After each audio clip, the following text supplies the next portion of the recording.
الله في كتابه المجيد وفرقانه الحميد. بسم الله الرحمن الرحيم. إنما يريد الله ليذهب عنكم الرجس أهل البيت ويطهركم تطهيرا. اللهم صل على محمد. اما بعد، قال الله تبارك وتعالى في كتابه المجيد وفرقانه الحميد. بسم الله الرحمن الرحيم. فأقم وجهك للدين حنيفا فطرة الله التي فطر الناس عليها لا تبديل لخلق الله ذلك الدين القيم ولكن أكثر الناس لا يعلمون. صدق اللہ العلی العظیم. درود پڑھیے محمد و آل محمد. اللہم صلی اللہ علیہ وسلم. شکر گزار ہیں خداوند تبارک و تعالیٰ کے کہ اللہ تعالیٰ نے ہم سب کو ذکر نبی و آل نبی میں آنے کی، ذکر نبی و آل نبی کا اہتمام کرنے کی اور ذکر نبی و آل نبی آ کر پڑھنے کی، اس ذکر کو کرنے کی اللہ نے ہم سب کو یہ توفیق و سعادت نصیب فرمائی. ہم سب اس توفیق پر بارگاہ الہی میں شکر گزار ہیں. مرکزی عشرہ اربعین ہے. آج چوتھی مجلس، چوتھی نشست آپ کی خدمت میں موضوع گفتگو اسلام، دین کامل، ولایت، قلعہ اسلام کے عنوان سے گفتگو جاری ہے. اور گزشتہ مجالس میں آپ کی خدمت میں ہم نے اس موضوع کے عنوان سے چند طالب علمانہ آرائز پیش کیے تھے.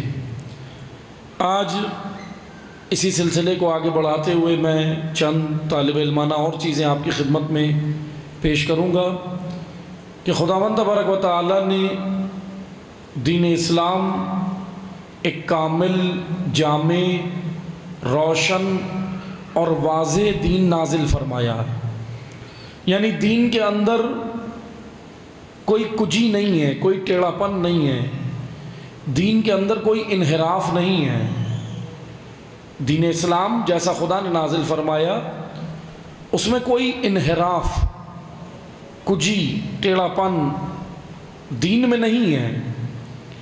لیکن بہرحال یہ ایک الگ موضوع ہے کہ دین میں پھر آج جو ہمیں دین کے نام پر بہت کچھ نظر آتا ہے وہ کیا ہے.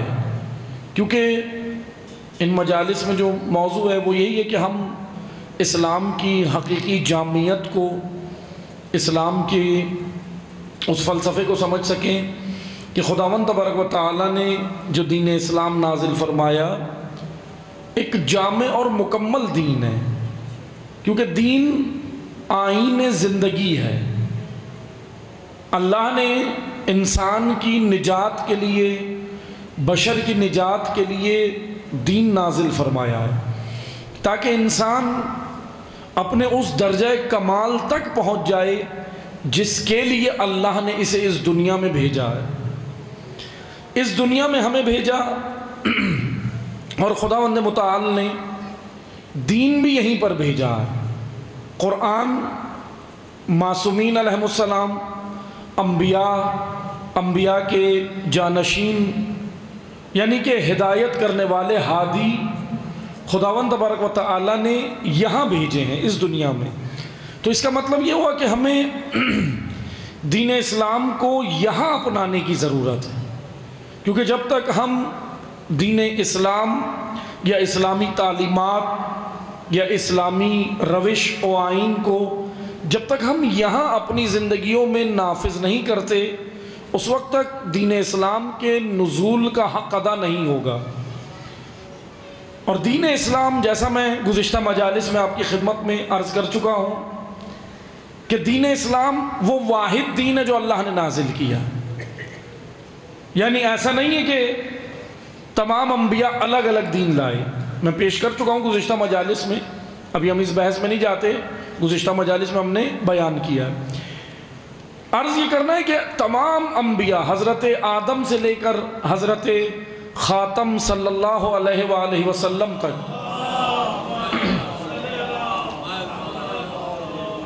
جتنے نبی آئے ہیں کانسٹیٹیوشن و آئین ایک ہی لے کر آئے، اور وہ ہے اسلام. اور یہ میں بیان کر چکا ہوں کہ امتوں کے درجے کے حساب سے خدا نے ان کو شریعتیں دی ہیں. قوموں کے ہر انبیاء نبیوں کی جو قومیں تھیں، امتیں تھیں، ان کی فکری سطح کے مطابق اللہ نے ان کو شریعتیں دی.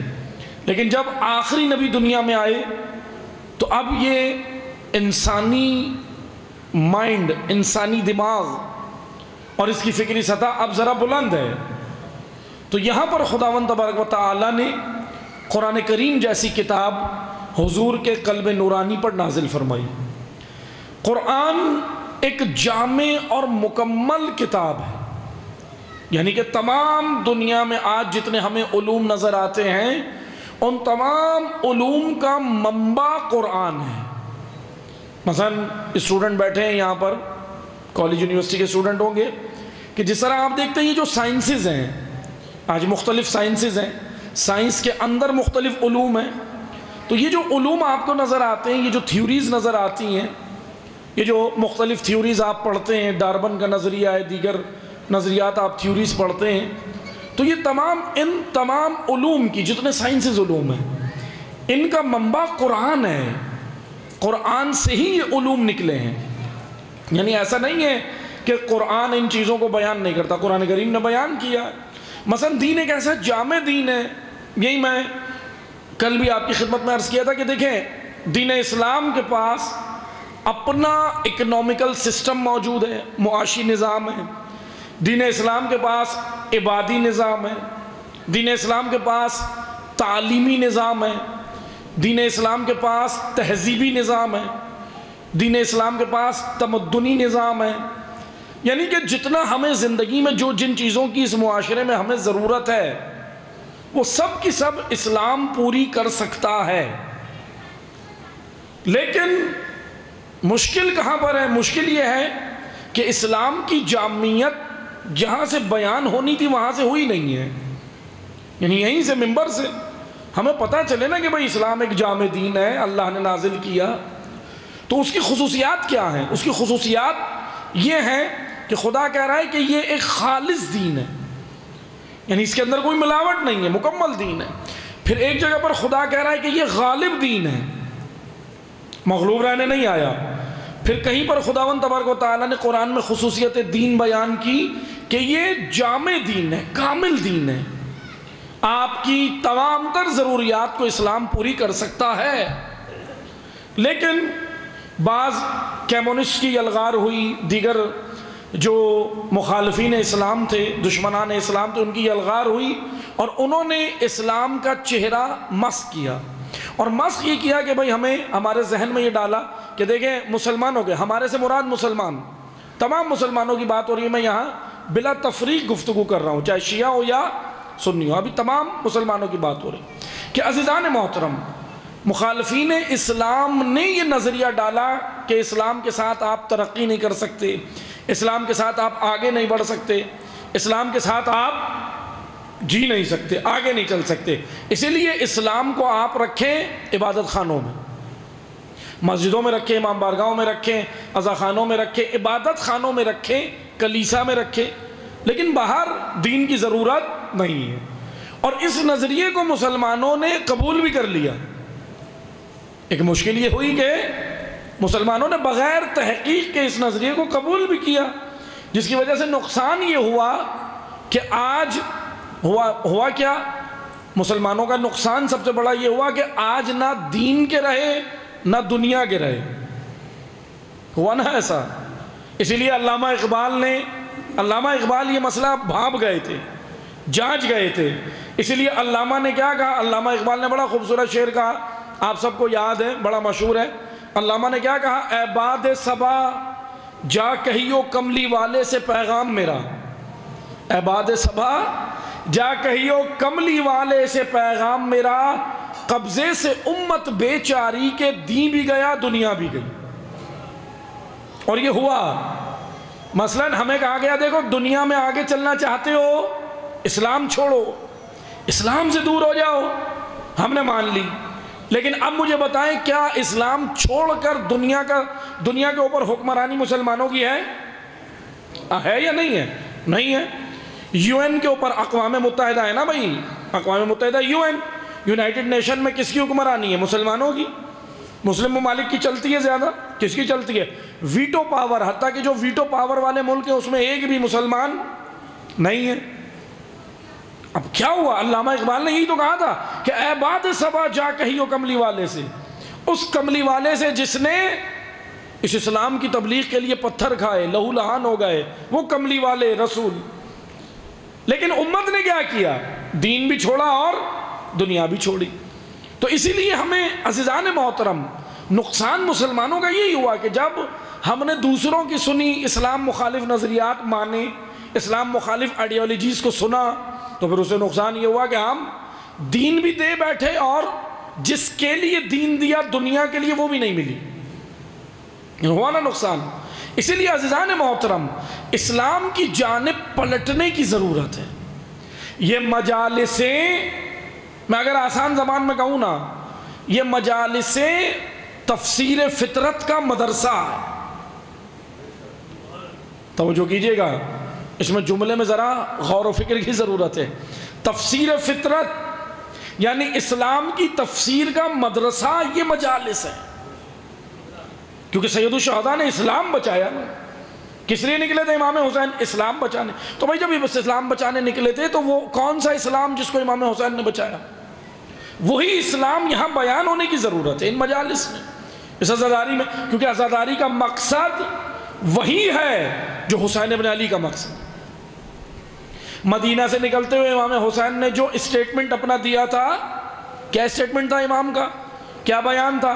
مشہور ہے نا، آپ سب کو یاد ہے کہ میرا مدینے سے نکلنے کا مقصد نہ فساد ہے نہ جھگڑا ہے، میرا مدینے سے نکلنے کا مقصد میں کیوں خروج کر رہا ہوں، میرے مدینے سے نکلنے کا مقصد نانا کی امت کی اصلاح، امر بالمعروف نہی عن المنکر، اپنے نانا اور بابا کی سیرت پہ عمل ہے۔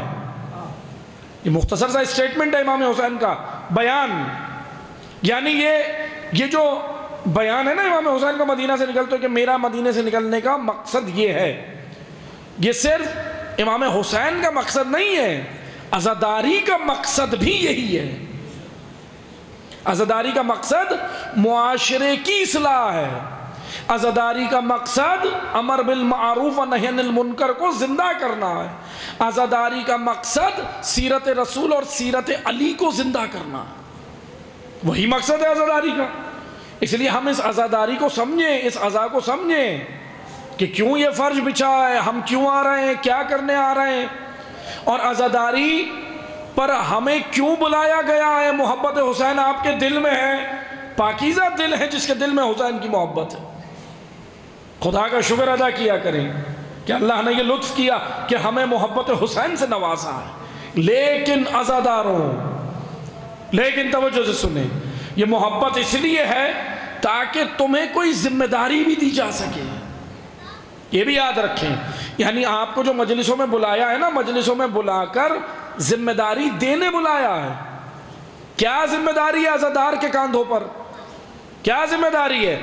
وہی ذمہ داری ہے جو اصحاب حسین کے کاندھوں پہ تھی، وہی آپ کے کاندھے پہ ذمہ داری ہے، وہی میرے کاندھے پہ ذمہ داری ہے۔ اصحاب باوفائے حسین ابن علی نے کیا کیا؟ اطاعت حسین، ساتھ دیا نا امام کا۔ جناب حبیب ابن مظاہر، زہیر ابن قین، مسلم ابن اوسجہ، مسلم ابن عقیل، سلیمان ابن رزین، ابو سمامہ سیداوی، ابو سمامہ اسدی، کتنے اصحاب ہیں؟ کیا کیا انہوں نے؟ جناب وہب کلبی، کون ہے یہ اصحاب حسین ہیں۔ ان کے کاندھے پر اپنے دور میں جو فریضہ تھا انہوں نے ادا کیا، اپنے دور میں 60 ہجری میں 61 ہجری میں جو معاملات تھے انہوں نے اپنا فریضہ ادا کر دیا۔ وہ سرخرو ہو گئے اللہ کی بارگاہ میں۔ اب فریضہ ہے میرا اور آپ کا کہ یہ عزاداری اس لیے ہے تاکہ آ کے آپ ذکر ان کا سن کے اپنے وجود میں ان کی سیرت کو زندہ کرو، اپنے وجود میں، کیونکہ اگر آپ اور میں ذمہ دار بن گئے تو اسلام کا حقیقی چہرہ دنیا تک پہنچ سکتا ہے۔ اسلام کا حقیقی چہرہ کیا ہے؟ اسلام، بس آپ توجہ سے سنیں، ایک جامع دین، ایک کامل دین۔ آج یہ مختلف جو سائنسز کے علوم نظر آ رہے ہیں کہاں سے نکلے ہیں؟ معذرت کے ساتھ میں یہ جوانوں بچوں کو بتا رہا ہوں، کیونکہ آج کل ہم یہ سمجھتے ہیں کہ تھیوریز، جیسے کہ آج آپ دیکھتے ہیں یورپ کے اندر قانون ہے، ڈسپلن ہے، قاعدے قانون ہے، ہم کیا کہتے ہیں؟ ہم ان کی تعریف کرتے ہیں نا کہ بھائی کیا قانون ہے، کیا جامعیت ہے، لیکن یہ تو دیکھیں تھا کس کا اور لے کس نے لیا۔ مولا علی کہہ رہے تھے نا کہ حکمت مومن کی گمشدہ چیز ہے۔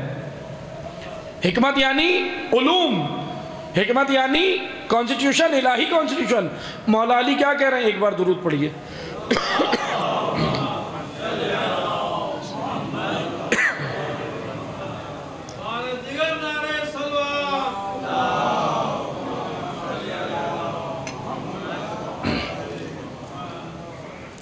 امیر المومنین کہہ رہے ہیں حکمت مومن کی گمشدہ چیز ہے، اگر کافر کے پاس سے بھی ملے تو لے لو، ہے تمہاری۔ کافر کے پاس سے بھی ملے تو لے لو، ہے تمہاری۔ حکمت، حکمت یعنی علوم۔ یہ علوم جو ہے آج ہمیں کہاں نظر آ رہے ہیں؟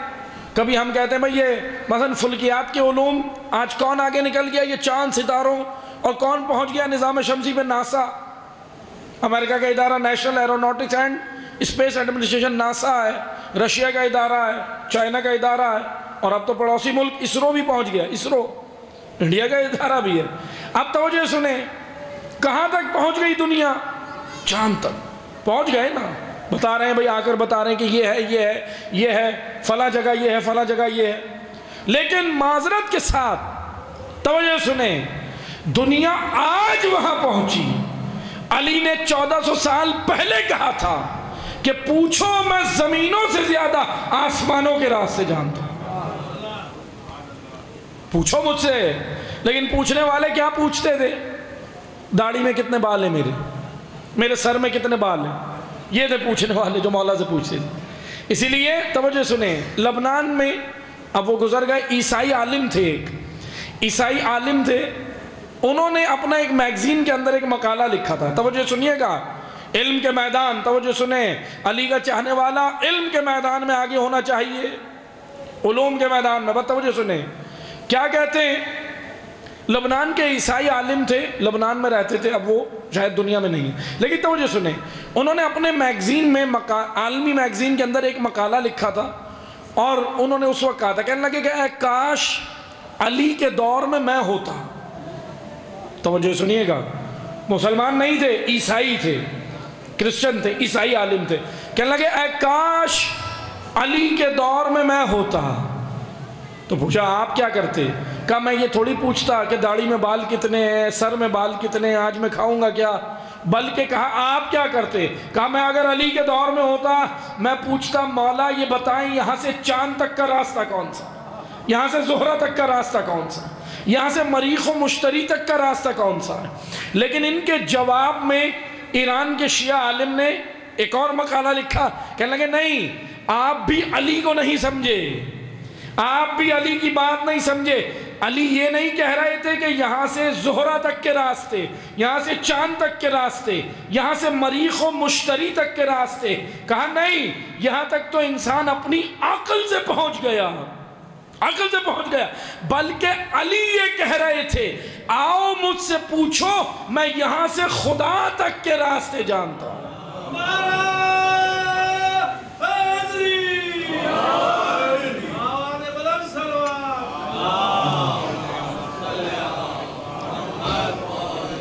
بھائی میں یہاں سے خدا تک، یعنی میں معرفت خدا کرانے آیا ہوں، آؤ میں تمہیں وہاں پہنچا سکتا ہوں۔ لیکن عزیزان محترم، پوچھنے والوں نے حق ادا نہیں کیا۔ امیر المومنین یہ شکوہ، یہ آرزو لے کے دنیا سے گئے کہ جیسا میں عالم تھا ایسے سوال کرنے والے نہیں ملے۔ لیکن آئیں عزیزان محترم توجہ سنیں، آج ہم دیکھتے ہیں نا کہ علم فلکیات، ایسٹرو فزکس اور دیگر سائنسز کے جو علوم ہیں، آج دنیا کہاں پہنچ گئی؟ ہم کہتے ہیں بھائی وہ وہاں پہنچ گیا، ماشاءاللہ وہ وہاں پہنچا، اچھی بات ہے، کیونکہ دیکھیں یہ علوم کہاں سے نکلے؟ قرآن کریم سے۔ کہاں سے؟ مشہور، آپ جا کر پڑھیں، پڑھا ہے سب نے، سورہ مبارکہ رحمان، قرآن کریم کا سورہ۔ سورہ رحمان کیا ہے؟ سورہ رحمان کی آیات غور و فکر کریں، خدا کیا کہہ رہا ہے؟ کبھی شجر کی مثال دے رہا ہے، کبھی حجر کی مثال دے رہا ہے، کبھی فلکیات کی، آسمان کی کہ نظام شمسی ہے، اس کے اندر یہ ہے، یہ ہے۔ لیکن توجہ سنیں، جنہوں نے ریسرچ کی، تحقیق کی، آیات کو سمجھا، ماہرین پہنچ گئے، کیونکہ خدا نے قرآن میں یہ نہیں کہا کہ کلمہ گو کو ہی سمجھ آئے گا، یہ تو نہیں کہا، بلکہ کہا یہ قرآن اولی الالباب کے لیے ہے، صاحبان عقل۔ صاحبان عقل اس میں تحقیق کریں گے، آگے جائیں گے۔ اس لیے آئیں آ کر دیکھیں، مشہور آیت ہے نا سورہ رحمان کی کہ دو دریا بہہ رہے ہیں، مرج البحرین یلتقیان، دو دریا باہم بہتے ہیں، جا کے باہم ملتے ہیں۔ کون سے ہیں یہ دو دریا؟ اب توجہ سنیے گا، جیسا میں نے کل عرض کیا تھا نا، دیکھیں قرآن کی ظاہری تفسیر بھی ہے اور باطنی تفسیر بھی ہے۔ اچھا باطنی تفسیر اہل بیت ہیں، بے شک اہل بیت ہیں۔ اب یہ جو دو دریا ہیں، اس کی باطنی تفسیر امیر المومنین کی ذات ہے، حضرت سیدہ کی ذات ہے، ٹھیک ہے، تفاسیر کے اندر موجود ہے۔ لیکن توجہ سنیں، اس کی کچھ ظاہری تفسیر بھی ہے، علوم بھی ہیں، جس کی اس دنیا میں بھی تفسیر ہے، یعنی کہ وہ تو معرفت کے خزانے ہیں نا اہل بیت، باطنی تفسیر۔ لیکن ظاہری تفسیر بھی سمجھنی ہے۔ جانتے ظاہری تفسیر کیا ہے؟ اب آئیں آ کر معذرت کے ساتھ، مسلمان لگے رہے ہرج و مرج میں، مسلمانوں نے فرقے بنائے اور ایک دوسرے سے لگے ہوئے، وہ اس کو نیچے کرے گا، وہ اسے نیچے کرے گا قرآن سے۔ لیکن آئیں آ کر دیکھیں، اسی قرآن سے آیات نازل ہوئیں، آیات 1400 سال پہلے نازل ہوئیں، مرج البحرین یلتقیان، دو دریا بہ رہے ہیں۔ کون سے ہیں یہ دو دریا؟ سمندر ہیں دو، ایک گرم پانی کا، ایک ٹھنڈے پانی کا ہے، دونوں ایک ساتھ چل رہے ہیں۔ کس علاقے میں چل رہے ہیں؟ ماہرین نے آیات پڑھ لی، ماہرین نے ریسرچ کی، تحقیق کی، پہنچ گئے تو پتہ چلا نارتھ امریکہ میں، نارتھ امریکہ کے علاقے میں ایک مقام ہے جہاں پہ یہ ایک ساتھ دو سمندر چل رہے ہیں۔ ماہرین پہنچ گئے وہاں پہ تحقیق کرتے ہوئے، اور پھر اس کے بعد پتہ چلا بہرحال اس کی اپنی الگ جو ہے وہ مثلا اس کے اندر بہت ساری چیزیں انہوں نے بیان کی۔ میں ابھی زیادہ سائنس میں نہیں جا رہا، لیکن توجہ سنیں، انہوں نے بیان کیا بھائی یہ جو مقام ہے، یہ جو جگہ ہے، اب دیکھیں ماہرین کے بقول، توجہ سنیں، ماہرین کے بقول کہ بھائی یہ جو جگہ ہے، یہ جو دو پانی آپس میں چل رہے ہیں، یہ یہاں پہ سب سے زیادہ آبی جانور ہیں، شکار کی جگہ ہے، بہترین جگہ ہے، اور بہت کچھ انہوں نے افادیت بیان کی اس کی۔ لیکن ایک افادیت سنیں، ایک فائدہ سنیں، ماہرین کے بقول کہنے لگے یہ جو دو دریا، دو سمندر یہ جو ساتھ چل رہے ہیں نا، کیا ہے ان کے ساتھ چلنے کی حکمت؟ کیا ہے؟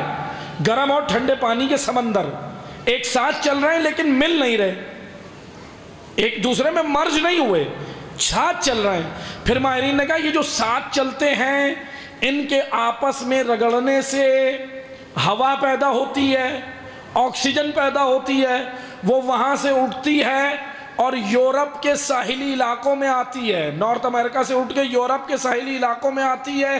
اور ماہرین کے بقول کہ اگر وہ دو دریا و سمندر ایک ساتھ نہیں چلیں اور اگر یہ رگڑ پیدا نہ ہو تو آکسیجن نہیں بنے گی، اور آکسیجن نہیں بنے گی تو یورپ کے ساحلوں تک نہیں آئے گی، اور اگر یورپ کے ساحلوں تک نہیں آئی تو پورا یورپ بغیر آکسیجن کے مر جائے گا۔ یہ ماہرین کہہ رہے ہیں۔ قرآن کیا کہہ رہا ہے؟ فَبِأَيِّ آلَاءِ رَبِّكُمَا تُكَذِّبَانِ، بتاؤ تم اپنے رب کی کون کون سی نعمت کو جھٹلاؤ گے؟ کتنی نعمتیں ہیں یہ دیکھیں۔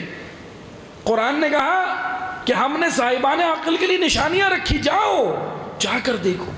گاہی ماہرین دیکھا، ریسرچ کی، تحقیق کی۔ یہ ایک صرف ابھی میں نے یہ نمونے کے طور پہ آپ کو بیان کیا ہے، ورنہ اس طرح کئی سائنسز نے انکشافات کیے، سائنس نے۔ لیکن توجہ سے سنیں، یہی قرآن معذرت کے ساتھ اس قرآن کو مسلمانوں نے آپس میں جھگڑنے کے لیے رکھا ہے۔ کرتے کیا ہے؟ جو فرقہ، دیکھیں میں ابھی بلا تفریق بات کر رہا ہوں، توجہ سنیے گا، جو فرقہ جو خود عمل کر رہا ہے، اب یہ ایک الگ بحث ہے صحیح عمل ہے یا غلط، قرآن اور روایات سے پرکھ کے دیکھیں، جس کا میچ ہو جائے وہ صحیح ہے، ایسے ہی ہے نا۔ لیکن اگر قرآن کے برعکس ہے تو وہ عمل صحیح نہیں ہے۔ لیکن معذرت کے ساتھ ہم کرتے کیا ہیں مسلمان آپس میں؟ پہلے خود ساختہ اعمال کرتے ہیں اور پھر ان اعمال کی دلائل کے لیے قرآن کی طرف جاتے ہیں۔ کتنا مشکل کام کر رہے ہیں۔ اس سے آسان کام بتاؤں، خود کچھ کر کے دلیل لینے قرآن کے پاس جانے سے بہتر ہے جو قرآن کہہ رہا ہے وہ کر لو۔ بھئی آپ مجھے بتائیں آسان کون سا کام ہے؟ اپنے کاموں کے دلائل ڈھونڈنا یہ آسان ہے یا قرآن جو کہہ رہا ہے وہ کر لو یہ آسان ہے؟ وہ قرآن جو کہہ رہا ہے۔ اس لیے بس عزیزان محترم آج مشکلات میں کیوں ہیں؟ کیونکہ ہم نے قرآن، دیکھیں معذرت کے ساتھ اللہ کے رسول نے کہا قرآن و اہل بیت دونوں دے کے جا رہا ہوں، دونوں دے کے جا رہا ہوں۔ قرآن جس نے کہا کتاب کافی ہے، معذرت کے ساتھ اس نے کتاب کو بھی صحیح سے نہیں تھاما۔ جنہوں نے کہا کتاب کافی ہے، چلو کتاب کو ہی مان لیتے، چلو ہم مان لیتے ہیں تم نے کہا کتاب کافی ہے، کتاب تھام لیتے صحیح سے، انہوں نے صحیح سے نہیں تھاما۔ اچھا معذرت کے ساتھ ایک طبقہ جس نے بولا کہ بھائی نہیں بس اہل بیت کافی ہے، ایسا طبقہ۔ لیکن توجہ سنیں، جس نے یہ بولا اس نے بھی اہل بیت کو صحیح سے نہیں تھاما، کیونکہ جانتے ہیں قرآن و اہل بیت کے اندر خصوصیت کیا ہے۔ خصوصیت کیا ہے؟ اللہ کے رسول نے بولا دونوں جدا ہی نہیں ہو سکتے، اگر تم ایک کو بھی صحیح سے تھام لو دوسرا کھینچ کے تمہیں وہاں لے آئے گا، کھینچ کے لائے گا۔ تم اہل بیت کو صحیح سے تھام لو وہ کھینچ کے تمہیں قرآن تک لے جائیں گے، تم قرآن کو صحیح سے تھامو قرآن کھینچ کے در علی پہ لے آئے گا، کیونکہ یہ جدا ہی نہیں ہو سکتے۔ تفریق ہم نے کی ہے ورنہ جدا نہیں ہو سکتے۔ اللہ کے رسول نے کہا تھا یہ حوض کوثر پہ میرے پاس آئیں گے، جدا ہی نہیں ہو سکتے قرآن و اہل بیت۔ بس عزیزان محترم دین اسلام ایک کامل دین ہے، جامع دین ہے، مکمل دین ہے۔ کس نے اس کو ناقص کیا؟ کس نے اس کو ادھورا کیا؟ آئیں آ کر دیکھیں۔ یہاں رسول اللہ کی آنکھ بند ہوئی، بس میں تاریخ سے چند چیزیں بتاؤں گا، جو گفتگو رہ جائے گی وہ آئندہ مجالس میں ہوگی۔ پیغمبر اکرم کی آنکھ بند ہوئی 11 ہجری، تاریخ ہے، مسلمان تاریخ کو پڑھیں، سنیں، سمجھیں، تاکہ پتہ چلے کہ تاریخ ہم جب پڑھیں گے تو پتہ چلے گا نا کہ ہوا کیا ہے۔ حضور کی آنکھ بند ہوئی، پیغمبر اکرم دنیا سے گئے، ظاہری طور پر رحلت فرما گئے۔ ہوا کیا؟ فوراً قرآن کریم نے پوچھا تھا کہ تم رسول کی راہ پہ رہو گے یا نہیں؟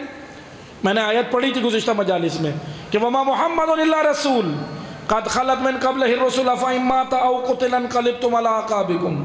قرآن نے رسول کی زندگی میں پوچھا تھا تم رسول کے بعد رسول کی راہ پہ رہو گے یا پلٹو گے؟ قرآن کو اللہ کو بتایا یہ پلٹیں گے، پوچھ لیا، لیکن جیسے ہی حضور دنیا سے گئے یہ پلٹ گئے۔ اور کیسا پلٹے؟ آئیں میں آپ کو بتاتا ہوں، آئیں آپ کو ناطق قرآن کی زبان سے سنیں۔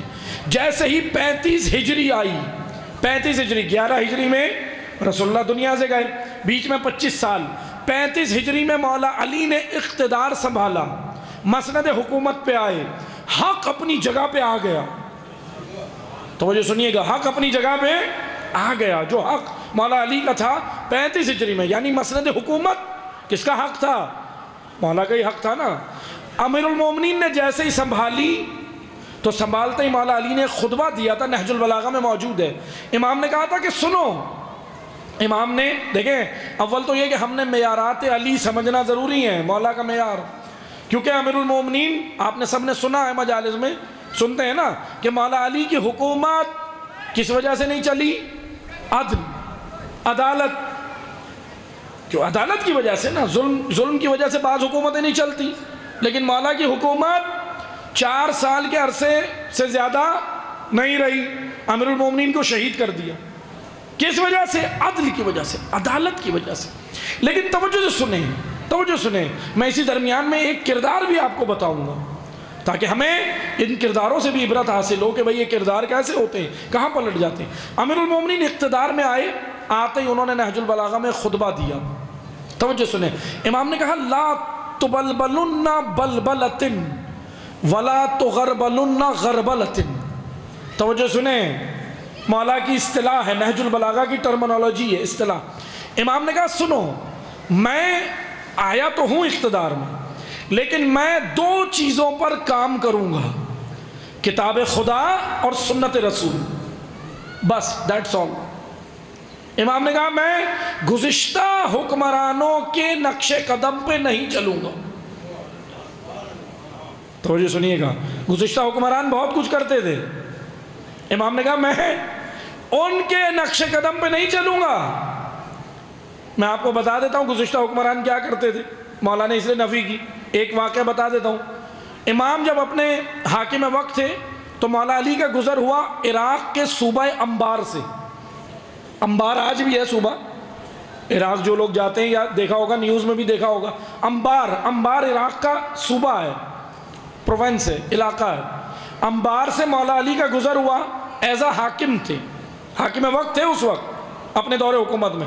جیسے ہی انبار سے گزرنے لگے نا مولا علی، توجہ سنیے گا، جیسے ہی انبار سے مولا علی کا گزر ہوا تو وہاں کے جو دہقان تھے، دہقان کسانوں کو کہا جاتا ہے، کسان زمینوں پہ ہل چلانے والے، وہ دہقان جلدی جلدی امام کے قریب آئے۔ انہوں نے دیکھا بھائی امیر آ رہے ہیں، مسلمانوں کے امیر ہیں، خلیفۃ المسلمین ہیں، مسلمانوں کے خلیفہ ہیں، سارے دہقان جتنے بھی کسان تھے جلدی جلدی مولا کے قریب آئے۔ لیکن انہوں نے ایک بڑا عجیب عمل کیا، کسانوں نے، وہ مولا علی کی سواری کے قریب آ کر اچھلنے لگے۔ نہج البلاغہ میں موجود ہے واقعہ، عربی زبان میں لفظ ہے ترجل، ترجل یا ترجل۔ روایت میں ہے کہ انہوں نے ترجل کیا، ترجل، توجہ سنیے گا، ترجل کیا ہے؟ ترجل کہتے ہیں اچھلنے کو، زمین سے اوپر ہونا، نیچے جانا، اوپر ہونا، اوپر نیچے ہونا، اچھل کود کرنا خوشی سے۔ اچھا اچھل کود انسان کب کرتا ہے؟ خوشی سے اچھلتا ہے نا، ہوتا ہے نا انسان کیا کرتا ہے؟ خوشی سے اچھلتا ہے۔ انہوں نے مولا علی کو دیکھا خوشی سے اچھلنے لگے، اچھل کود شروع کی۔ اچھا مولا علی رک گئے، سواری روکی، اب یہ قریب آئے مولا علی کہ یہ ذرا اچھل رہے تھے۔ امام نے ان سے پوچھ لیا، جب یہ تھک گئے اچھل کود کر کے، جب یہ تھک گئے، جب سارا پسینہ وسینہ نکل گیا، جب بالکل تھک گئے، تو پہلے تو امام انتظار کرتے رہے۔ امام نے بھی کہا کرنے دو، دیکھتا ہوں کتنی دیر کریں گے، تو یہ کرتے رہے۔ جب اپنا اچھل کود کر کے جب ان کا پسینہ وسینہ نکل گیا، سانس پھول رہی تھی، پھر جب رک گئے تو مولا نے ان سے پوچھا یہ تم کر کیا رہے تھے؟ توجہ سنیے گا، توجہ، امام نے کہا کہ یہ تم کر کیا رہے تھے؟ انہوں نے کہا مولا ہم آپ کا استقبال کر رہے تھے، ہم آپ کا استقبال کر رہے تھے۔ تو امام نے کہا یہ کون سا استقبال کا طریقہ ہے، یہ کون سا استقبال کا طریقہ ہے؟ تو پھر انہوں نے جواب دیا کہ مولا گزشتہ حکمران جو آتے تھے ہم ان کا بھی ایسے ہی استقبال کرتے تھے، وہ خوش ہو کے ہمیں انعام دیتے تھے، وہ خوش ہو کے ہمیں انعام دیتے تھے۔ اس اچھل کود کو میں ترجمہ کر دوں، ٹرانسلیٹ کر دوں آسان زبان میں تاکہ جوانوں بچوں کے سمجھ آئے۔ انہوں نے بھنگڑا کیا، بھنگڑے کیے، اچھل کود۔ اب سمجھ آیا وہ اچھل کود کیا تھی؟ ترجل، عربی زبان میں لفظ ہے ترجل، ترجل یعنی بھنگڑے ڈالے خوشی سے۔ امام نے کہا یہ کیا کر رہے ہو؟ کہنے لگے گزشتہ حکمرانوں کا استقبال ایسی کرتے تھے، وہ تو بڑا خوش ہوتے تھے، یہ کون سا حاکم آیا ہے، یہ تو خوشی نہیں ہو رہا بھنگڑوں پہ۔ اسے توجہ سے سنیں، مولا کا جب جشن مناتے ہیں نا رجب اور شعبان میں، تو علی بھنگڑوں سے خوش نہیں ہوتے۔ یہ کہاں سے لے آئے بھنگڑے ڈال کے 13 رجب منانا، 3 شعبان منانا، مولا کو خوش کرنے کا طریقہ ہے، یہ آپ کا خود ساختہ طریقہ ہے۔ علی خوش نہیں ہوتے ان کاموں سے۔ علی نے ان کسانوں کو کہا یہ کیا کر رہے ہو؟ کہنے لگا آپ کا استقبال، تو 13 رجب کو آپ بھی تو استقبال کرتے ہیں نا، مولا کا دنیا میں آنے کا استقبال۔ تو بس یاد رکھو ولادت مناؤ یا شہادت، طریقہ بھی علی سے لو، طریقہ بھی ان سے لو کہ وہ کیسے راضی ہوں گے۔ ان کی رضا ضروری ہے، جس کا جشن منا رہے ہو، جس کی مجلس کر رہے ہو، اس کو راضی کرنا ہے۔ تو اس لیے امام نے ایک جملہ بھی کہا، نہج البلاغہ میں موجود ہے، امام نے کہا اس عمل سے، ان کسانوں کو کہا، دہقانوں کو، کہ یہ جو تم اچھل کود کر رہے ہو، یہ استقبال، یہ ایسے نہیں کرو میرا، یہ کوئی بے فائدہ عمل ہے۔ امام نے کہا اس بے فائدہ عمل سے تم دنیا میں مشقت میں پڑے ہو، آخرت میں عذاب میں پڑ جاؤ گے۔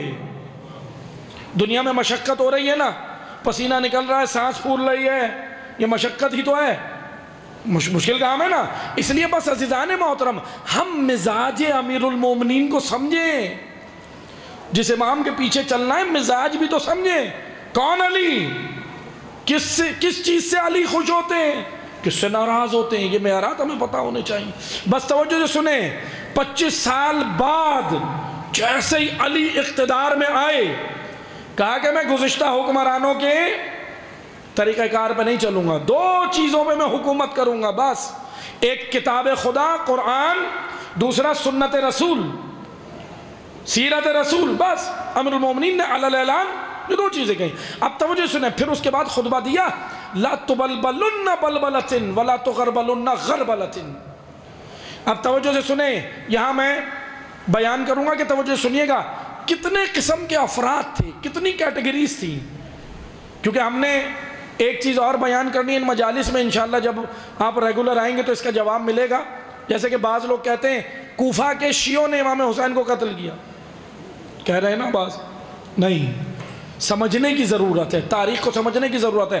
میں انشاءاللہ آپ کی خدمت میں بیان کروں گا کہ شیعہ لفظ کہاں کہاں استعمال ہوتا تھا، کیسے ہوتا تھا، کن لوگوں کے لیے ہوتا تھا، کتنی کیٹیگریز تھیں، آبادی کے تناسب سے کیسا تھا، کوفہ کیسا تھا، مکہ کیسا تھا، مدینہ کیسا تھا، کون کون سے طبقات رہتے تھے۔ یہ 25 سال جو بعد رسول ہیں، اس میں بہت کچھ ہوا ہے تاریخ میں، اگر ہم پڑھیں دیکھیں اٹھا کر، اس میں بہت معاملات خراب ہوئے ہیں، جس کی وجہ سے لفظ شیعہ بھی، کیونکہ دیکھیں لفظ شیعہ اس وقت فرقوں کی وجہ سے استعمال نہیں ہوتا تھا، فالوورز کی وجہ سے، یعنی کوئی جس کا پیروکار تھا اس کے لیے اس کا لفظ استعمال ہوتا تھا۔ مثلا شیعان علی ان کو کہا جاتا تھا جو مولا کے پیچھے چلتے تھے۔ اچھا شیعان علی بھی تھے، لیکن شیعان علی میں 3 کیٹیگری تھیں، 3 کیٹیگریز تھیں۔ توجہ سنیے گا، ابھی آپ حیران ہوں گے کہ تشیع اتنا کھولنے کی ضرورت ہے، چلے میں بیان کر دیتا ہوں، توجہ سے سنیں تاکہ ہمیں پتہ چلے یہ جو کوفہ میں ہوا، یہ جو کوفہ کے لوگ تھے، کیا تھا، کیا مسائل تھے، کون لوگ تھے۔ دیکھیں آبادی کے حساب سے کوفہ 3 بڑے طبقات تھے کوفہ میں، یہ گزشتہ سال میں نے یہاں مختصر سا پڑھا تھا، لیکن ابھی میں اس کو کھول رہا ہوں۔ 3 بڑے طبقات تھے کوفہ میں، ایک اشراف کہلاتے تھے، دوسرے موالی، تیسرے شیعہ، آبادی کے تناسب سے اشراف، موالی، شیعہ۔ اشراف وہ طبقہ تھا جو خلفاء کا حامی تھا، اسلامی خلفاء جتنے گزرے ان کو اپنا آگے مانتا تھا۔ لیکن جو موالی طبقہ تھا، موالی کون تھے؟ مولائی نہیں، ابھی آپ مولائی نہیں سمجھے گا، موالی جنگوں کے قیدی تھے، اسیر لوگ جنہیں جنگوں میں، مختلف جنگوں میں قید کیا جاتا تھا، انہیں لا کے کوفہ میں رکھا جاتا تھا، کیونکہ خلیفہ دوم نے، جو دوسرے خلیفہ تھے، انہوں نے کوفہ کو چھاونی بنایا ہوا تھا اپنے دور میں، چھاونی تھا کوفہ، ان کے دور میں کینٹ تھا، کینٹ چھاونی کی حیثیت سے تھا۔ اس لیے ان کے دور میں جو جنگیں ہوئیں، جناب خلیفہ دوم حضرت عمر کے دور میں جو جنگیں ہوئی تھی نا، اب میں توجہ سنیے گا، یہ تاریخ ہے مسلمان، اس لیے تاریخ سنیں تاکہ پتہ چلے۔ تو جناب خلیفہ دوم کے دور میں جو جنگیں ہوئی تھی، جتنے بھی قیدی، کیونکہ جو فتوحات ہوتی تھی، جو قیدی ہوتے تھے وہ ان کو کوفہ میں رکھواتے تھے، حکومت کی پالیسی تھی اس وقت، اور کوفہ میں جو قیدی رکھے جاتے تھے ان کو موالی کہا جاتا تھا، اصطلاح میں، تاریخ کی ٹرمنالوجی میں اصطلاح میں موالی کہا جاتا تھا۔ یہ دوسرا بڑا طبقہ تھا کوفہ میں۔ اور تیسرا طبقہ شیعہ تھے، شیعہ کے اندر 3 شیعہ تھے، توجہ سنیے گا، شیعہ کے اندر 3 اقسام تھیں۔ ایک شیعان علی تھے جو مولا علی کے پیروکار، ایک شیعان عثمان تھے جو حضرت عثمان کے پیروکار تھے، اور ایک شیعان امیر شام تھے جو امیر شام کے پیروکار تھے. یہ 3 کیٹیگری تھی شیعوں کی. اور توجہ سے سنیں، شیعان علی میں بھی 3 کیٹیگری تھی. نیچے جاتے جائیں، یہ تو ایسا موضوع ہے کہ بورڈ کے اوپر لکھ کے سمجھایا جائے آپ کو، جیسے کلاس ہوتی ہے پھر سمجھ آئے نا، لیکن بس توجہ سنیں، میں زیادہ اس موضوع میں نہیں جاتا. شیعان علی، اچھا میں دوبارہ وضاحت کروں، لفظ شیعہ فرقوں کے لیے ایسے استعمال نہیں ہوتا تھا کہ شیعہ سنی بریلوی دیوبند، نہیں، فالوورز، کیونکہ اس وقت فرقے نہیں تھے، قبائلی سسٹم تھا. کوفہ میں یا پورے عرب زمین پر ان کا جو کلچرل سسٹم تھا وہ قبائلی تھا. قبائلی سسٹم جیسے آج آپ دیکھتے ہیں قبیلے ہیں نا، کہاں ہیں؟ KPK کے بعض علاقے ہیں جس کو علاقہ غیر بھی کہا جاتا ہے. اسی طرح بلوچستان کا علاقہ ہے، اب وہاں پہ قبائلی سسٹم ہوتا ہے. بہت سارے ایسے پاکستان میں علاقے ہیں جہاں قبائلی سسٹم ہے. اچھا بعض ایسے قبائلی علاقے ہیں جہاں پہ حکومت کی نہیں چلتی، ان کا اپنا قبائلی ایک نظام ہے. تو اس لیے یہ قبائلی سسٹم، عرب میں سارا قبائلی سسٹم تھا، قبیلے تھے. اب توجہ سے سنیں، مختلف قبیلے، یہ جو میں 3 بڑی کیٹیگری بتا رہا ہوں ان کے اندر قبیلے بھی بے تحاشا تھے، یعنی نیچے دھڑے ہی دھڑے تھے. پاکستانی پریشان نہ ہو اتنے گروپ جو بن گئے، یہ آج نہیں بنے ہیں. ہم کہتے ہیں نا یہ اتنے گروپ در گروپ، ایک پارٹی ٹوٹتی ہے 4 بن جاتی ہیں، 4 ٹوٹتی ہے 3 بنتی ہیں، پھر 3 نیچے ٹوٹ ٹوٹ کے گروپ بنتے. یہ سسٹم اس وقت بھی تھا، یعنی نیچے تفریق در تفریق تھی، تفریق در تفریق تھی. اسی لیے تو دیکھیں تفرقے کے اندر برکت نہیں ہے، اتحاد میں برکت ہے، اتحاد میں برکت ہے. اس لیے توجہ سنیں، اب شیعان علی جو تھے ان میں بھی 3 قسم کے شیعہ تھے. تاریخ نے ان تینوں کو ہی شیعہ کہا ہے، میں نے نہیں کہا، تاریخ نے کہا ہے، اس لیے میں وہ بیان کرتا ہوں جو سنیں. ایک ان کو بھی ایک وہ لوگ تھے، ایک طبقہ وہ تھا جو پہلے خلیفہ کو، دوسرے خلیفہ کو اور پھر ان کے بعد مولا علی کو مانتے تھے، یعنی بیچ میں تیسرے خلیفہ کو نہیں مانتے تھے. ایک یہ طبقہ تھا، ایک یہ مائنڈ سیٹ تھا کوفہ میں. دوسرا ایک اور مائنڈ سیٹ تھا، اچھا خالی کوفہ کی میں بات کر رہا ہوں، کوفہ ہی نہیں، مدینہ میں بھی تھے، مکہ میں بھی تھے، اور زمینوں پہ بھی تھے، لیکن میں ذرا کوفہ کو ہائی لائٹ کر رہا ہوں. پہلا طبقہ کون تھا؟ شیعان علی میں، ان کو بھی شیعہ علی ہی کہا جاتا تھا تاریخ کی اصطلاح میں. کون تھا؟ جو پہلے خلیفہ کو، دوسرے خلیفہ کو مانتے تھے اور ان کے بعد مولا علی کو، یعنی حضرت عثمان کو، تیسرے خلیفہ کو نہیں مانتے تھے. دوسرا طبقہ وہ ترتیب سے آ رہا تھا، وہ پہلے خلیفہ کو مانتا تھا، دوسرے، تیسرے اور پھر مولا علی کو. ان کو بھی شیعان علی کہا ہے تاریخ نے. لیکن ایک طبقہ وہ تھا جو رسول کے بعد بلا فصل علی کو مانتا تھا، ان کو تاریخ نے شیعہ کہا، مخالفین نے ان کو رافضی کہا. رافضی لفظ آشنا ہونا چاہیے. ہمیں کہتے ہیں نا، ہمارے بعض مخالفین ہمیں کہتے ہیں تم روافض ہو. روافض یعنی رافضی. رافضی کہنے پہ ناراض نہیں ہوا کریں، فخر کیا کریں، بلکہ فخر کریں کہ رافضی کا معنی کیا ہے. رافضی یعنی انکار کرنے والا، سب کا انکار کرنے والا، صرف علی کو بلا فصل ماننے والا.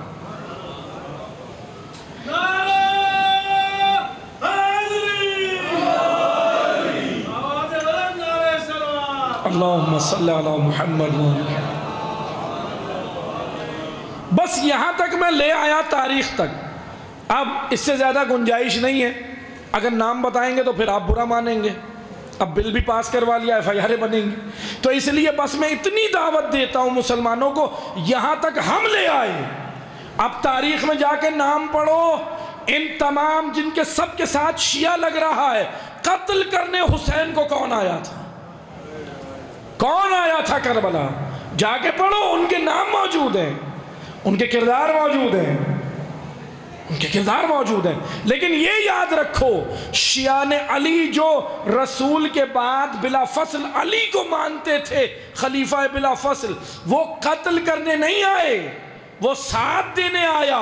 ان میں پہلا نام حبیب ابن مظاہر، دوسرا مسلم ابن اوسجا، تیسرا ابو سمامہ اسدی، ابو سمامہ سیداوی، اور ایسے چند اور نام ہیں. ہانی ابن عروہ تھے جو کوفہ میں ہی شہید ہوئے.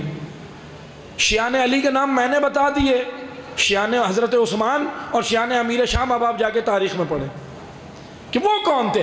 آپ نے یہ تو دیکھ لیا کہ شیعہ قتل کرنے آئے، لیکن تھے کس کے شیعہ؟ قتل کرنے تو آئے، یہ تو آپ نے مان لیا، دیکھ لیا اور الزام لگانا شروع کر دیا۔ یہ جا کے پڑھو کہ وہ تھے کس کے فالوور، تھے کس کے پیچھے چلنے والے۔ بس عزیزان محترم، دین اسلام کے ساتھ یہی ہوا، یہی مذاق ہوا کہ ایسے ہی مولا علی اقتدار میں ہے، مولا نے بولا کہ میں شیخین کی سنت نہیں، اللہ اور رسول دو چیزوں پہ میں حکومت چلاؤں گا۔ پھر امام نے کہا لا تبلبلن بلبلۃ ولا تخربلن خربلۃ، میں اپنے ساتھ ایک غربال لایا ہوں، غربال، غین را با الف لام، غربال عربی زبان میں کہتے ہیں چھلنے کو۔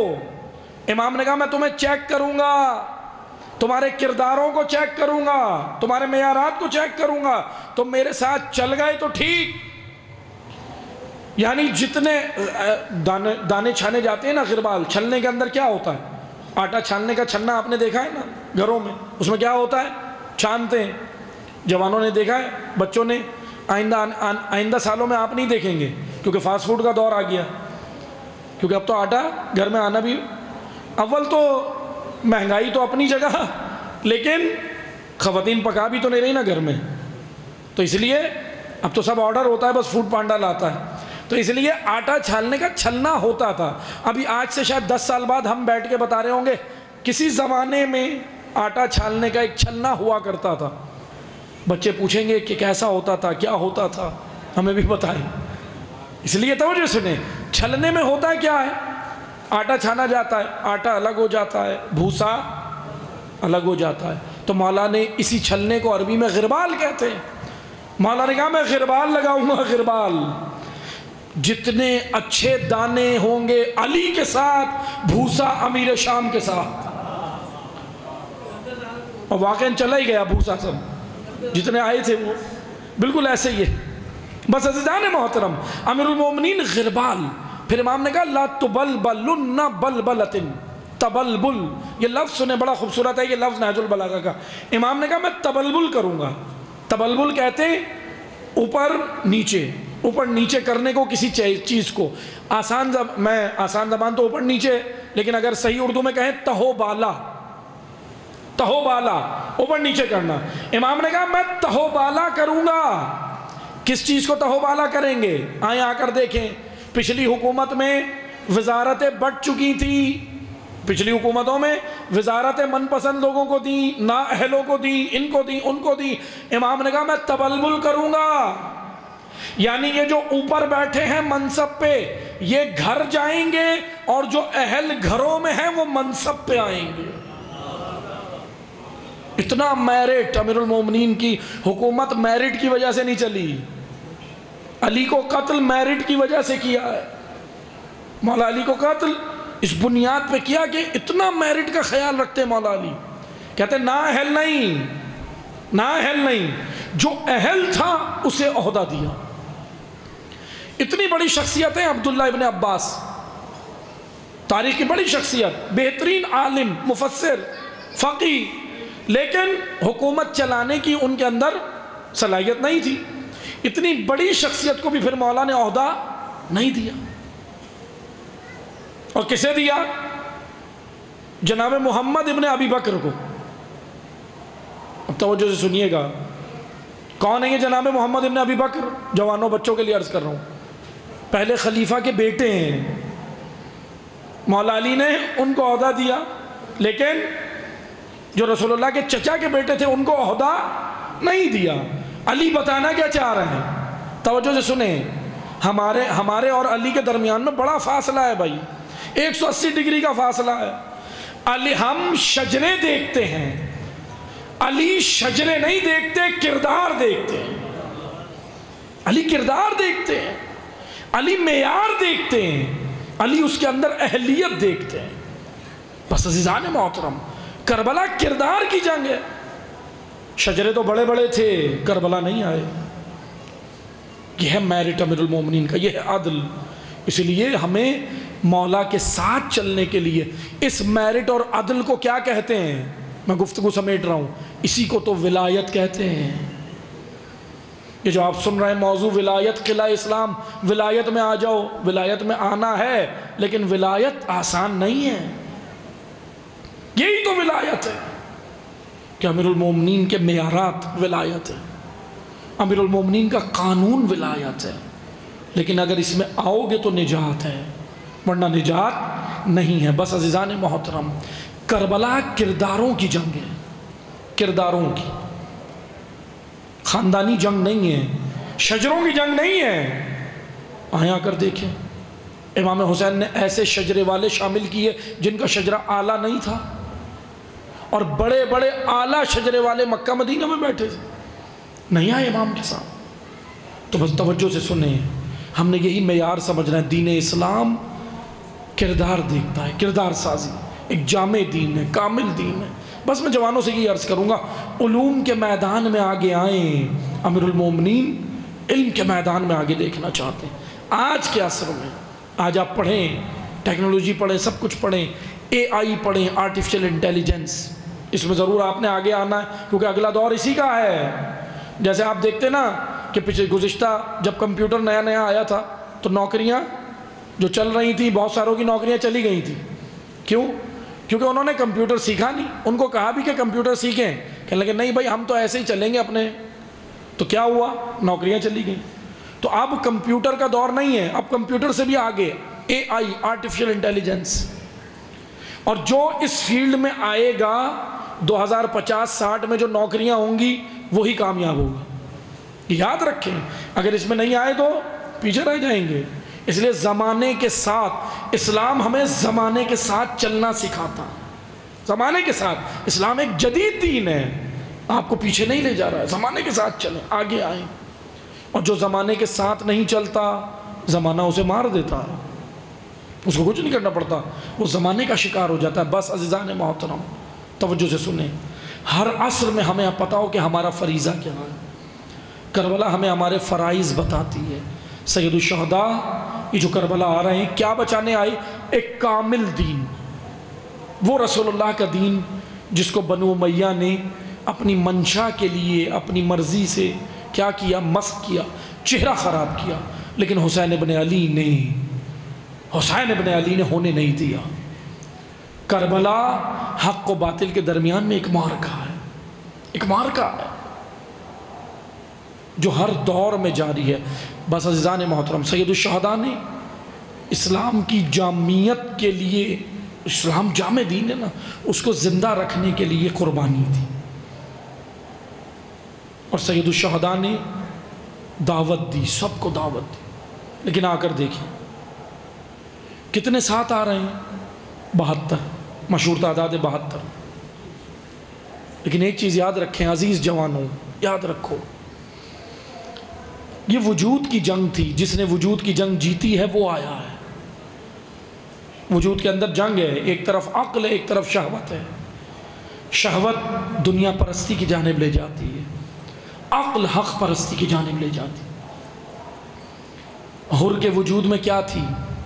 حر کیوں کشمکش میں تھا؟ کیا چیز شب عاشور حر پہ غالب آ گئی؟ وہ تھی عقل۔ حر کے پاس منصب تھا بہت بڑا، حکومت وقت جو تھی اس نے حر کو منصب دیا ہوا تھا، 1000 کا لشکر حر کے پاس تھا، یعنی اس بٹیلین کا، اس فوج کا کمانڈر تھا حر، منصب تھا۔ اور اگر میں آج کے زمانے میں سمجھانے کے لیے کہوں، حر کی سیلری بھی اچھی تھی، یہ نہیں سمجھے؟ اس وقت کے حساب سے جو حکومت کی طرف سے معاوضہ ملتا تھا وہ بھی اچھی تھی، سیلری سب کچھ تھا۔ لیکن یہ سب کچھ چھوڑ کر حر نے اپنا فریضہ ادا کیا، کیونکہ یاد رکھیں بعض اوقات یہ چیزیں پاؤں میں زنجیر بن جاتی ہیں، زنجیر بن جاتی ہیں۔ ایک تاجر ہے، امام حسین کو راستے میں ملا، اس تاجر کا نام ہے عبداللہ ابن متی۔ امام سے اس نے حاجت لی، زمیندار تھا، بڑی زمینیں ہیں اس کی۔ امام سے اس نے حاجت لی، کہنے لگا میرے کنویں میں پانی نہیں ہے۔ امام نے اس کو حاجت پوری کی، سید الشہداء نے حاجت پوری کی، فرزند زہرا نے حاجت پوری کی۔ لیکن جب امام نے اس کو دعوت دی چلنے کی، سنیں گے اس کے جملے، اللہ اکبر، بڑے خطرناک جملے ہیں یہ۔ عبرت آمیز جملے. جب امام نے اس کو چلنے کی دعوت دی کہ میرے ساتھ دین بچانے چلو، تو جانتے کیا کہتا ہے؟ عبداللہ ابن مطی نام ہے. کہتا ہے فرزند رسول معذرت میں آتا ضرور، لیکن فصلیں پک گئی ہیں. کیا معنی ہے فصلیں پک گئی ہیں؟ فصلیں پک گئی ہیں کا معنی یہ ہے کہ کاروبار کا وقت ہے، پیک ٹائم ہے. یعنی ابھی تو میرا بزنس اچھا چل رہا ہے، ابھی تو میرا کاروبار اچھا چل رہا ہے، اور آپ کہہ رہے ہیں دین بچانے آؤ، چھوڑ دو کاروبار. اس وقت دین بچانا فریضہ ہے. اس نے کہا فصلیں پک گئی. امام نے بھی اس سے زیادہ بات نہیں کی، چھوڑ کے آ گئے. لیکن سنو عزادارو، یہ تو منفی کردار تھا نا، نہیں آیا نا کربلا. لیکن مجھے بتاؤ عبداللہ ابن مطی کتنے سال زندہ رہا؟ 3 سال، 4 سال، 5 سال، 10 سال. کربلا کے بعد 4 سے 5 سال زندہ رہا جو تاریخ میں ملتا ہے. مر گیا نا، موت تو آئی نا. جو مرنا چاہتا ہے وہ بھی مرے گا، جو نہیں مرنا چاہتا وہ بھی مرے گا. موت تو آنی ہے. لیکن عزادارو یاد رکھو، اللہ نے موت کا اختیار ہمیں نہیں دیا. موت تو آنی ہے، لیکن یہ اختیار ضرور دیا ہے کہ کس راہ پہ مرنا ہے. راہ کو چن کے مرو. آئیں آ کر دیکھیں. یہ تو منفی کردار تھا. ایک اور مثبت کردار ہے، ایک اور بزنس مین ہے، ایک اور تاجر ہے. اس کا نام ہے زہیر ابن قین. سنیں عزادارو، اس صحابی حسین کا کردار سنیں، بہت خوبصورت کردار ہے. بس ہو گئی گفتگو تمام. سننا عزادارو، زہیر ابن قین راستے میں ہے، کاروان تجارت لے کے چل رہا ہے. زہیر کی زوجہ بھی ساتھ ہے. زہیر بصرہ کے رہنے والے ہیں، بصرہ کے. زہیر اپنے خیمے لگا کے بیٹھے تھے، تجارت کا کاروان تھا. اسی راستے سے حسین کا گزر ہوا. کاش کہ خدا ہمارے راستے سے بھی ہادی کا گزر کرے.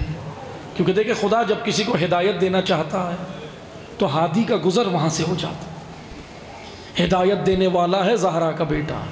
سنیں عزادارو، زائرین جا رہے ہیں کربلا، خدا سب کو کربلا لے کے جائے، لیکن معرفت کے ساتھ عزادارو، معرفت کے ساتھ. حسین نے بلایا ہے لیکن معرفت کے ساتھ جاؤ. سننا عزادارو، زہیر کے خیمے لگے ہیں، قریب سے امام حسین کا گزر ہوا. امام نے بھی وہیں پر تھوڑی دیر قیام فرمایا، خیمے لگوائے، اور خادم کو بلا کے کہا کہ یہ قریب میں کس کے خیمے ہیں؟ خادم گیا، معلوم کیا، آ کے کہتا ہے مولا کوئی بصرہ کا رہنے والا ہے، تاجر ہے، کسی تجارت کی غرض سے نکلا ہے، بصرہ کا رہنے والا ہے، نام زہیر ابن قین ہے. عزادارو دیکھو حسین چن رہے ہیں کربلا کے لیے، ایک ایک کو زہرا کا بیٹا چن رہا ہے. حسین کربلا کے لیے گلدستہ تیار کر رہا ہے. فرزند زہرا نے اس خادم کو کہا کہ جاؤ، جا کر بس اتنا کہو نبی کے بیٹے نے بلایا. سننا عزادارو، اجرکم اللہ. دیکھو گریہ اس طرح کرنا جیسے حق بنتا، گریہ ایسے کرنا جیسے حق بنتا ہے. جیسے امام باقر ابو بصیر کو کہتے تھے. ابو بصیر کہنے لگے مولا رو رہا ہوں. امام نے کہا ابو بصیر اس طرح نہیں، جیسے بوڑھی ماں جوان بیٹے کو روتی.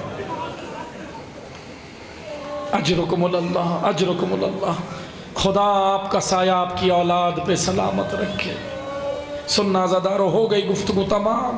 سننا عزادارو، بس 2 جملے مصائب کے. جیسے ہی زہیر کے پاس خادم آیا نا، روایات میں ہے زہیر اپنی زوجہ کے ساتھ اس خیمے میں تھے، کھانا کھانے بیٹھے تھے، ہاتھ میں نوالا تھا. خادم نے آ کے کہا فرزند زہرا نے بلایا. عزادارو روایت میں لکھا ہے زہیر کے ہاتھ میں نوالا تھا، نوالا چھٹ گیا. زہیر سوچ میں پڑ گئے، نہ جانے کیا سوچ رہے تھے. لیکن سلام ہے ہمارا اس پاکیزہ عورت کو جو زہیر کی زوجہ ہے. زہیر کی زوجہ ہے، سلام ہے. بعض خواتین اتنی پاکیزہ ہوتی ہیں کہ راہ خدا میں بھیجتی ہیں. میں ماؤں بہنوں کو بس یہی پیغام دوں گا کہ اپنا کردار کربلا کی ماؤں کی طرح بنانا، زوجہ زہیر کی طرح بنانا. کہ دیکھو جس نے اپنے شوہر کو اللہ کی راہ سے روکا نہیں، نصرت امام سے روکا نہیں. زہیر جب سوچ میں پڑے تھے نا، نوالا چھٹ گیا، بیٹھے تھے. زوجہ زہیر کہتی ہے زہیر کیا سوچ رہے ہو؟ زہیر کہتے ہیں اے بی بی سوچ رہا ہوں کہ جاؤں یا نہ جاؤں. عزادارو زوجہ زہیر کے سن لے، سننا یہ پاکیزہ عورت کہنے لگی اے زہیر سن، یہ تو دیکھ بلایا کس نے؟ اجرکم اللہ، اے زہیر یہ تو دیکھو بلایا کس نے ہے؟ بس عزیزدارو سننا ہو گئی گفتگو تمام۔ زہیر اٹھے، زوجہ نے بائی فورس بھیجا، دباؤ ڈالا، کہا کہ اے زہیر سنو، چاہے تو تم ساتھ نہ دینا لیکن سن کے تو آ جاؤ، سن کے تو آؤ، نبی کا بیٹا کہہ کیا رہا ہے، زہرا کا بیٹا کہہ رہا ہے۔ بس عزیزدارو سننا، ایک جملہ اور سننا۔ ابھی یہ گفتگو ہو رہی تھی، وہ جو خادم تھا نا، اس نے کہا کہ نبی کے بیٹے نے ایک اور پیغام بھیجا ہے۔ کہا کیا پیغام ہے؟ کہا کہ زہیر کو جا کے بولنا، زہیر میں تنہا نہیں ہوں، علی کی بیٹیاں بھی ساتھ۔ اجرکم اللہ، سیدہ آپ کا گریہ قبول کرے، اجرکم اللہ، اجرکم اللہ۔ بس عزیزدارو سننا، زہیر اٹھے، آئے، امام سے ملے، خیمہ حسین میں گئے، لیکن اندر کیا بات ہوئی راوی نہیں ہے، نہیں معلوم تاریخ میں کیا بات ہوئی، لیکن بس اتنا سننا، زہیر جب خیمے میں گئے تھے چہرے کی رنگت اور تھی، لیکن جب خیمے سے آئے نا، امام حسین سے جب بات چیت کر کے آئے نا، ملاقات کر کے آئے، زہیر کے رنگت بدل گئی۔ راوی کہتا ہے ایسا لگتا تھا زہیر کو کھوئی ہوئی چیز مل گئی، زہیر کو کوئی کھوئی ہوئی چیز مل گئی۔ عزیزدارو سننا، اجرکم اللہ، ہو گئی گفتگو تمام۔ زہیر جلدی جلدی اپنی زوجہ کے خیمے میں آئے اور آ کے کہتے ہیں اے زوجہ سن، مجھے میرا امام مل گیا، مجھے میرا امام مل گیا، میں نے تجھے آزاد کیا، میں نے کاروان تجارت بھی چھوڑا، یہ کاروان تیرے حوالے۔ زوجہ زہیر کہتی ہے اے زہیر میں روکوں گی نہیں، اے زہیر۔ اب سننا عزیزدارو، اس پاکیزہ عورت کی گفتگو سننا، سننا اس کنیز زہرا کی گفتگو۔ کہتی ہے اے زہیر میں تجھے روکوں گی نہیں، لیکن بس اتنا مجھے معلوم ہے، حالات مجھے بتا رہے ہیں اے زہیر تم شہید ہو جاؤ گے، تم قتل ہو جاؤ گے۔ تو کہنے لگا بی بی ہو سکتا ہے میں شہید ہو جاؤں، یہ سعادت مجھے مل جائے۔ تو زوجہ جانتے ہو کیا کہتی ہے؟ زوجہ زہیر کہنے لگی زہیر میری دو خواہشات ہیں، دو خواہشات ہیں۔ زہیر نے کہا بی بی بیان کر کیا ہے تاکہ میں اپنے مولا کے پاس جاؤں۔ کہنے لگی میری پہلی خواہش یہ ہے کہ اے زہیر جب تم شہید ہو جاؤ نا، اے زہیر جب زہرا کی بارگاہ میں جائے تو کنیز کی سفارش کرنا۔ عزیزدارو سنو گے، زہیر نے اپنا سر پیٹا، ہاتھ جوڑے، کہنے لگے اے زوجہ سن، کہاں زہیر، کہاں حسین کی ماں؟ اجرکم اللہ۔ اور پھر زہیر نے کہا بی بی دعا کر یہ سعادت مجھے مل جائے کہ میں حسین کی رکاب میں شہید ہو جاؤں، حسین کے قدموں میں شہید ہو جاؤں۔ بس عزیزدارو سننا، دوسری خواہش سنو گے، کلیجہ تھام کے سننا۔ زوجہ زہیر کہنے لگی میری دوسری خواہش بھی ہے۔ کہا کیا خواہش ہے؟ کہا دوسری خواہش یہ ہے کہ اے زہیر سن، سب شہید ہو جائیں گے، حالات بتا رہے ہیں، حسین بھی نہیں رہیں گے، عباس بھی نہیں رہیں گے، اکبر بھی نہیں رہیں گے، آپ بھی نہیں رہو گے، لیکن اے زہیر سنو، حسین تو امیر کا بیٹا ہے، اجرکم اللہ، عباس تو امیر کا بیٹا ہے، علی اکبر تو حسین کا بیٹا ہے، اے زہیر انہیں تو لوگ جانتے ہیں، ان کی تو تدفین بھی ہو جائے گی، ان کو تو کفن بھی مل جائے گا، اے زہیر مجھے اتنی اجازت دے میں تجھے ایک کفن بھجوا سکوں۔ اجرکم اللہ۔ عزیزدارو آخری جملے سننا، ہو گئی گفتگو تمام، آخری جملے سننا اور گریہ کر لینا، زہرا آپ کا گریہ قبول کرے، بس آخری جملے سننا۔ زوجہ زہیر سے زہیر نے اجازت لی، کہنے لگا بس بی بی مجھے اجازت دے۔ زہیر آ کر کاروان حسینی میں ملحق ہو گئے، مل گئے، کاروان حسینی چل دیا، کاروان زہیر اپنے راستے پہ چلا، کاروان حسینی کربلا سنا۔ آخری جملے سن لو، کربلا پہنچا، عاشور ہو گئی، عصر عاشور ہو گئی، سب شہید ہو گئے۔ جب سب شہید ہو گئے نا، 11 محرم نبی کی بیٹیاں اسیر ہو کے چلی گئیں، سرزمین کربلا ہے، کیا منظر ہے میں بیان نہیں کر سکتا۔ سنو گے کیا منظر ہے، کلیجہ تھام کے سننا۔ زوجہ زہیر کا دل گھبرایا، خادم کو بلایا، اپنے خادم کو بلا کے کہتی ہے کہ اے خادم سن، میں تجھے آزاد کر دوں گی، میرا ایک کام کر دے۔ خادم کہتا ہے بی بی حکم کریں۔ کہا کہ سن، ایک کفن نکال کے دیا، اور بی بی نے کہا، زوجہ زہیر نے کہا اے خادم یہ کفن لے اور دیکھ میں تجھے راستہ بتاتی ہوں، فلاں راستے سے جا، نینوا کی زمین ہوگی، کربلا کی زمین ہوگی۔ اے خادم سن، ایک لاشا بے گور و کفن ہوگا، دیکھ سب کو کفن مل گئے ہوں گے، میرا زہیر اجرکم اللہ، اجرکم اللہ۔ آخری جملے سننا، آخری جملے سننا۔ کہتی ہے میرا زہیر بے گور و کفن ہوگا، یہ کفن میرے زہیر پہ ڈال دے، میرے زہیر کو دے دے، اس کے بعد تو آزاد ہے۔ عزادارو سنو گے، کلیجہ تھام کے سننا۔ زہرا آپ کا پرسہ قبول کرے، اولاد والے بیٹھے ہو، خدا آپ کا سایہ سلامت رکھے۔ آخری جملے سننا۔ خادم کربلا آیا، زمین کربلا پہ آیا، کفن ہاتھ میں ہے، مجھے نہیں معلوم کیا دیکھا، واپس پلٹ گیا۔ زوجہ زہیر کا خیمہ لگا تھا، باہر بیٹھ گیا، سر جھکا کے بیٹھ گیا، کفن گود میں ہے اور روتا جاتا ہے، مجھے نہیں معلوم کیا منظر تھا۔ زوجہ زہیر باہر نکلی اور خادم کو دیکھا، گود میں کفن ہے، روتا جاتا ہے، کسی سے بات نہیں کر رہا۔ زوجہ زہیر کہتی ہے اے خادم تو نے میرے زہیر کو کفن نہیں دیا، جواب نہیں آیا۔ پھر پوچھا تو نے میرے زہیر کو کفن نہیں دیا، آخری جملے، جواب نہیں آیا۔ عزادارو آخری جملے، کہتی ہے پھر کہتی ہے تو نے میرے زہیر کو کفن نہیں دیا۔ جب جواب نہیں آیا نا تو یہ پاکیزہ عورت سمجھی کہ کسی نے میرے زہیر کو کفن دے دیا، دست دعا بلند کیے، کہا پروردگارا اس کا بھلا ہو جس نے میرے زہیر کو کفن دیا۔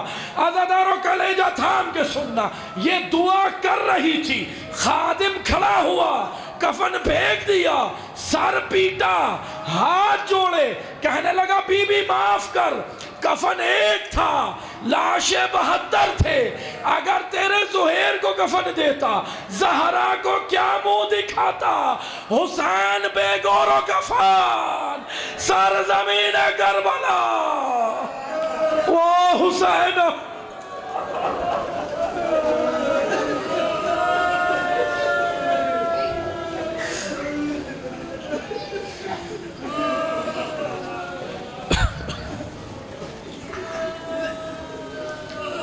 اِنَّا لِلَّهِ وَإِنَّا إِلَيْهِ رَاجِعُونَ۔